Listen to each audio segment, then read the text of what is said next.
Welcome to Virtual Best Threads. Today I'm going to show you how to start a pillowcase. For our materials, we need a 1/4 yard of fabric. So it will be about 9 inches by 42 to 45 inches depending on who makes the fabric. We also need 3/4 yard of fabric.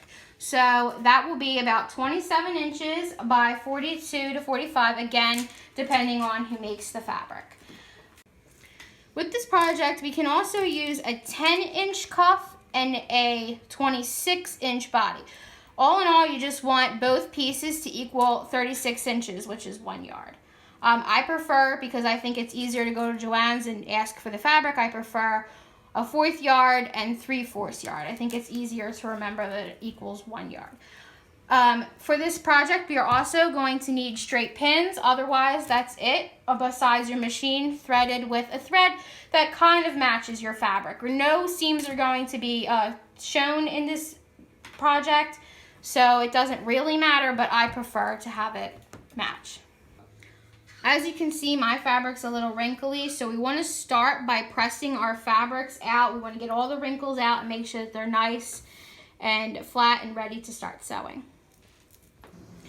Now that we've ironed our fabrics, we want to lay the 9-inch by 42 to 45 inch piece down with the pretty side or the right side facing you.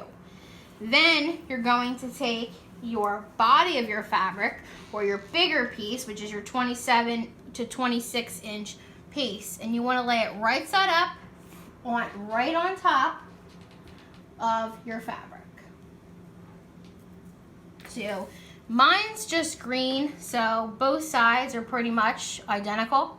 So I don't really have a right side, but if you have a fabric kind of like my house fabric with a nice print on it, you want that to face you as well. So we want to make sure that both of our fabrics meet up. We want to make sure that this edge meets up perfectly. And it's okay if our side edges hang over a little bit, like one fabric's a little bit bigger than the other. Like I said before, one might be like 42 inches while another one's 43. It really doesn't matter. So as long as the top edge meets, it's okay.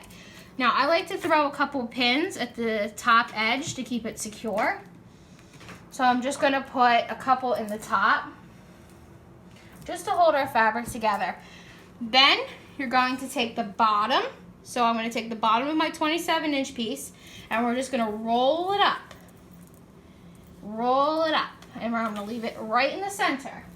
So this is going to act kind of like a hot dog. You're going to think of it like a hot dog.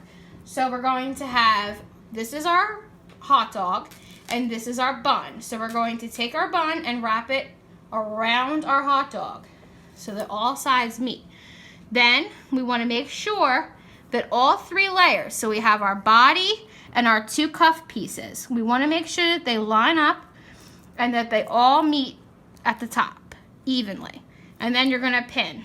So you're going to pin all 3 layers evenly all the way around. You want to make sure that your hot dog stays in the middle. So you want to make sure your body of your fabric is in the middle of your bun. So that's what our 3 layers are. So you're going to take all your pins and go all the way down to the end. Okay, so now you should have your piece completely pinned all the way down. And I didn't mention before, but we had like 3 pins. I put 3 pins in just the 2 layers.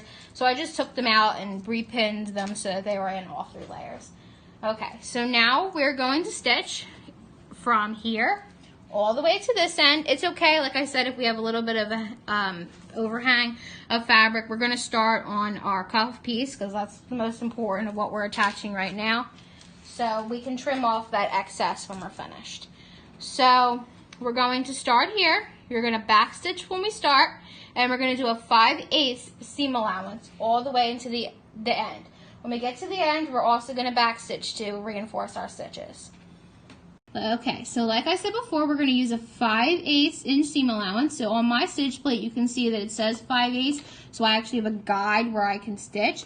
But there's a chance that your machine isn't going to have that guide. So this actually, we're going to sew 5/8 from our needle, which is, our needle should be in the middle position. And we're going to sew 5/8 from our needle. So a good way to check that is using our seam gauge. We can measure 5/8 from our needle. and then we can mark it down.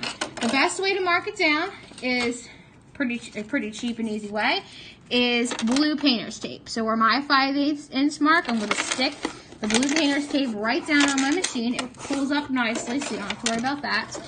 And we're going to measure again our 5/8. So it actually, from my needle, 5/8, it actually matches up. So you want to make sure it matches up from your needle using your seam gauge. If you don't have a seam gauge, a standard ruler will work just the same. All right, so we're going to put our fabric underneath of our presser foot. We want it to the edge of the fabric to line up with the edge of our blue painter's tape, if you're using that. If you have a guide on your machine, you can use that too. I do think that the tape's easy, so you can follow it all the way down. You're going to have this overhang of your fabric. You just want to make sure you put it on your lap so that it doesn't pull on the machine. And you're going to put your needle down right at the edge, and we're going to start stitching. So you want to make sure that the edge of your fabric follows your blue tape the whole way. You can make sure you pull out your pins as you go. If you stitch over them, it could break your needle. We're going to go all the way down our piece. We want to make sure that we catch all 3 layers.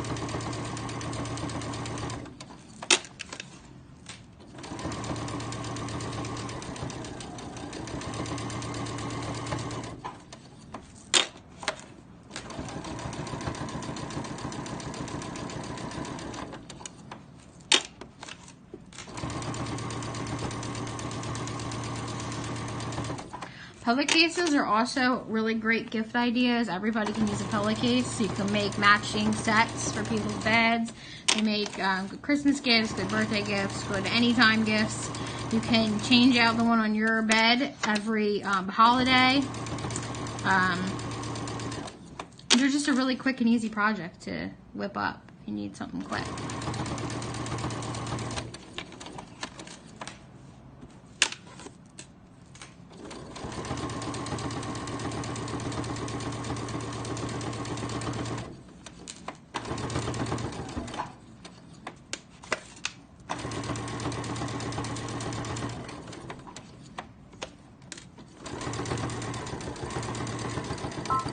Make sure you back stitch when you get to the edge. Cut your threads. Alright, so we should now have our piece with a 5/8 inch seam allowance. So we should kind of look, and we can make sure that all 3 pieces caught the whole way down. Looks like they have on mine. Alright, now we can kind of trim away this overhang. So if you just want to take your scissors, unless you have rotary cutters, you can do that. But you're just going to cut off your overhang on both sides.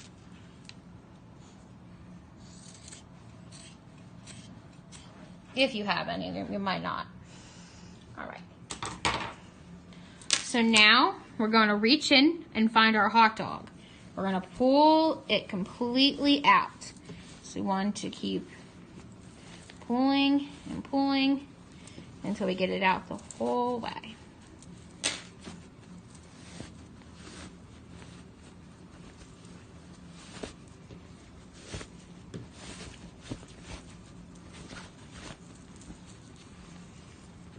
Little bit of shaking, unrolling. Alright. So we should now have a piece with a cuff attached to it. Now this is really nice. This is a nice method, which is called the hot dog method, because it encases your seams on the inside for the cuff, so you're not going to see any seams, which is really nice, especially for kids. Alright. So that's it for this week. You're going to fold everything back up and put it back in your bag. And next week, we'll finish the pillowcase. Thanks for watching.